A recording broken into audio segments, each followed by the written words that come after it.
थी। शालिनी की उम्र लगभग 28 साल की हो चुकी थी, लेकिन अभी तक उसकी शादी नहीं हुई थी। शालिनी के मम्मी पापा सरला और महेश जी ने कभी उसकी शादी के लिए कुछ ज्यादा कोशिश भी नहीं की। शाली मन ही मन चाहती थी कि दूसरी सहेलियों की तरह उसका भी घर बस जाए, लेकिन वो अपने मम्मी पापा से ये बात कहती भी तो कैसे कहती। माँ जानती है, मेरी सहेली है ना शीतल, उससे बेटी हुई है, बड़ी प्यारी बच्ची है उसकी। अरे ये तो बहुत अच्छी बात है। उसकी शादी भी तो 4 साल पहले हो गई थी ना। अब क्या करे बेटा, चाहते हैं तो हम भी यही है कि तुम्हारी शादी हो जाए, लेकिन कोई अच्छा लड़का मिलता ही नहीं। कोई बात नहीं मम्मी पापा, मैं जानती हूँ आप मेरे लिए बहुत अच्छा रिश्ता ढूंढना चाहते हैं, और अभी मेरी इतनी उम्र भी तो नहीं हुई है।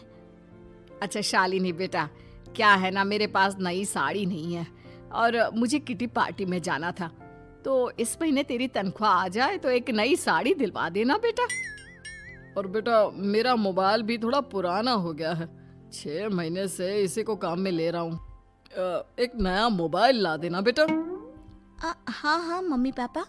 और माँ, आप तनख्वाह की चिंता क्यों करती हैं? साड़ी तो मैं आपको कल ही दिलवा दूंगी।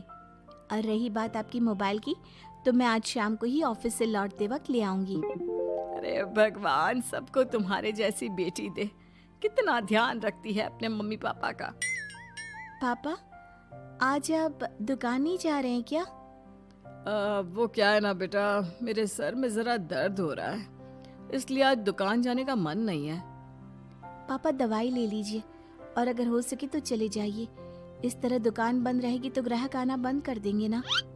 अरे बेटा तेरे पापा की अब उम्र हो चली है, और तू है ना हमारी कमाऊ बेटी, इतनी अच्छी नौकरी करती है, हमारा ख्याल रखती है, तेरे पापा को चिंता करने की क्या जरूरत भला है?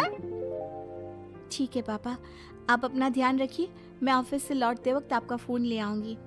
और माँ, आपकी साड़ी हम कल लेकर आएंगी। शालिनी के जाने के बाद क्या करे, शालिनी के लिए सच में कोई लड़का ढूंढकर उसकी शादी करवानी है क्या? अरे पागल हो गई हो क्या? वो शादी करके इस घर से चली गई तो हमारे खाने के लिए पैसे कहाँ से आएंगे? जानती हूँ वैसे भी आपको ना दुकान पर जाने में, काम करने में आलस आता है, अच्छे से पहचानती हूँ आपको। हाँ तो क्या हुआ, बेटी नौकरी करती है, जब बच्चे माँ बाप की कमाई पर मजाक कर सकते हैं, तो क्या माँ बाप बच्चों की कमाई पर थोड़े दिन चैन से जी नहीं सकते? अरे वो तो हम जी रहे हैं ना, देखा ना हमारी बेटी एक ही बार में हमें मोबाइल और साड़ी दिलाने के लिए कैसे फट से तैयार हो गई। एक दिन सरला की एक पड़ोसन अपने भतीजी का रिश्ता लेकर सरला के घर आती है। सरला बहन, ये मेरा भतीजा है प्रशांत, इसके लिए रिश्ता ढूंढ रही थी बहुत दिन से। अचानक से तुम्हारी बेटी का ख्याल आया, इतनी सुंदर और अच्छी नौकरी वाली लड़की है, मुझे तो बहुत पसंद है। अरे तुम्हारे पसंद करने से क्या होता है, मेरी बेटी को भी तो तुम्हारा भतीजा पसंद आना चाहिए ना। हाँ, ऐसे थोड़ी ना कि तुम्हें हमारी लड़की पसंद आ गई और हमने रिश्ता कर दिया। मेरा भतीजा बहुत बड़ी कंपनी में जॉब करता है। अंकल जी, मैंने आपकी बेटी को देखा है और वो मुझे बहुत पसंद है। हाँ तुम्हें तो पसंद है, लेकिन हमें भी तो उससे एक बार पूछना पड़ेगा ना। तो बुलाइए ना शालिनी को, उससे पूछ लेते हैं कहाँ है वो। ऑफिस गई है और उसको आने में अभी देर लगेगी। लेकिन तभी शालिनी ऑफिस से आ गई। ये लीजिए, शालिनी भी आ गई, अब आमने सामने ही बात कर लेते हैं। आओ आओ शालिनी बेटा, इससे मिलो, मेरा भतीजा प्रशांत प्राइवेट कंपनी में अच्छी जॉब करता है। अब बेटा तुम्हें ये लड़का पसंद है क्या? देखो बेटा, सोच समझ कर हाँ करना, तुम्हारे ऊपर कोई जबरदस्ती नहीं है। मम्मी पापा, प्रशांत की जॉब और उसकी बातें सुनकर मुझे तो काफी अच्छा लगा, मैं उससे शादी करने के लिए तैयार हूँ। ये लो, सारा मामला यहीं के यहीं निपट गया, लड़का और लड़की राजी हैं, तो अब हमें क्या। सरला की पड़ोसन और प्रशांत वहां से चले जाते हैं। अगले दिन, क्या हुआ मम्मी पापा, आप इतने उदास क्यों लग रहे हैं? वो क्या है ना बेटा, तुमने शादी के लिए हाँ कर दी उस लड़के के साथ। तो क्या हुआ माँ, उस लड़के में कोई खोट है क्या? आपको वो पसंद नहीं? अरे नहीं नहीं बेटा, जिसमें तुम्हारी खुशी उसमें हमारी खुशी। हमें भी लड़का पसंद है। तो फिर क्या बात है? अगर कुछ भी है तो आप मुझे बता सकते हैं। तुम्हारी माँ ये सोच सोच कर परेशान है कि तुम्हारे बाद हमारा क्या होगा। तुम हमारी इकलौती बेटी हो, हमारा बुढ़ापा कैसे कटेगा। अब बेटा, हम अपने बारे में सोचकर तुम्हें जिंदगी भर शादी करने से रोक तो नहीं सकते ना। जाओ, तुम अपनी जिंदगी में खुश रहो। हमारा क्या है, जैसे तैसे जी लेंगे। हाँ बात तो सही है बेटा, कैसे भी करके मैं दुकान का काम कर लूंगा। तुम और प्रशांत शादी करके खुश रहो। अपने माँ बाप की बात सुनकर शालिनी काफी दुखी हो जाती है। उसे लगने लगता है कि वाकई में उसकी शादी हो जाने के बाद उसकी माँ और बाप का ख्याल कौन रखेगा।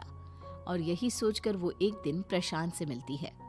देखो प्रशांत, तुम मुझे बहुत पसंद हो, लेकिन मैं चाहकर भी तुमसे शादी नहीं कर सकती। अरे क्या हुआ शालिनी, क्या तुम मेरी किसी बात से परेशान हो? नहीं नहीं प्रशांत, मैं अपने माँ बाप की इकलौती संतान हूँ। अगर मैं भी शादी करके घर से चली गई तो उनका ख्याल कौन रखेगा, उनका खर्चा कौन उठाएगा। तो क्या तुम सारी जिंदगी शादी नहीं करोगी? शायद नहीं प्रशांत, और अगर अपने माँ बाप के लिए ये भी करना पड़े तो इसमें गलत क्या है। प्रशांत की सारी बात जाकर सरला की पड़ोसन यानी कि अपनी बुआ को बता देता है। ये सरला तो बड़ी चालाक निकली। प्रशांत, वो अपनी बेटी के साथ खेल खेल रही है। कैसा खेल? आप क्या कहना चाहती हैं? अरे शालिनी बहुत सीधी और संस्कारी लड़की है, लेकिन ये सरला और महेश एक नंबर के चालाक। बुआ जी, आपकी बात सही है, लेकिन अपनी बेटी के साथ भला कोई क्यों चालाकी करेगा? वो तो मैं तुझे कल बताऊंगी। तो कल सुबह मेरे साथ शालिनी के घर चलना। और फिर अगले दिन। क्या हुआ सरला बहन, तुम्हारी बेटी ने तो शादी के लिए मना कर दिया। अब पता नहीं बहन जी क्यों मना कर दिया। हम तो चाहते थे कि बेटी की शादी धूमधाम से करें। हमारी तो बहुत इच्छा थी कि शालिनी की शादी प्रशांत के साथ हो जाए, लेकिन अब क्या करें, वही नहीं चाहती। आंटी जी, शादी के बाद मुझे अपने माँ बाप की बहुत चिंता रहेगी। उनका ख्याल कौन रखेगा, और इसलिए मैं प्रशांत तो क्या, किसी से भी शादी नहीं करना चाहती। अंधी हो गई हो क्या माँ बाप के प्यार में? पहले जरा अपने माँ बाप से सच तो पूछ लो। कैसा सच? यही सच शालिनी, कि ये तुम्हारे सगे माँ बाप नहीं है और तुम इनके लिए सिर्फ पैसे कमाने का एक जरिया हो। अरे अरे, ये तुम क्या कह रही हो? सच ही तो कह रही हूँ भाई साहब। अब सीधे सीधे अपनी बेटी को अपनी सच्चाई बताओगे या फिर मैं कोई दूसरा तरीका निकालूं? हमें माफ कर दो शालिनी, वो क्या है ना, हमारी कोई औलाद नहीं थी और जब तुम छोटी थी तो हमने तुम्हें गोद ले लिया था। तो इस नाते तो मैं आपकी बेटी ही हुई ना। लेकिन तुम्हें गोद लेने का हमारा सिर्फ एक ही मकसद था कि बड़ी होकर तुम नौकरी करो और हमारे लिए पैसे कमाओ, क्योंकि तुम्हारे पापा को काम करने में बहुत आलस आता है। और ये सच है कि हम ही नहीं चाहते थे कि तुम्हारी कभी भी शादी हो। कोई बात नहीं मम्मी पापा, आपने मुझे गोद लिया, पाल पोस कर बड़ा किया। भले ही उसके पीछे आपका कोई भी इरादा सही, लेकिन मैं आपकी बेटी हूँ। शादी तो मैं प्रशांत के साथ कर लूंगी, लेकिन उसके बाद भी जिंदगी भर आप दोनों का ख्याल रखूंगी। शालिनी की बातें सुनकर सरला और महेश को अपनी गलती का एहसास होता है और वो उससे माफी मांगते हैं।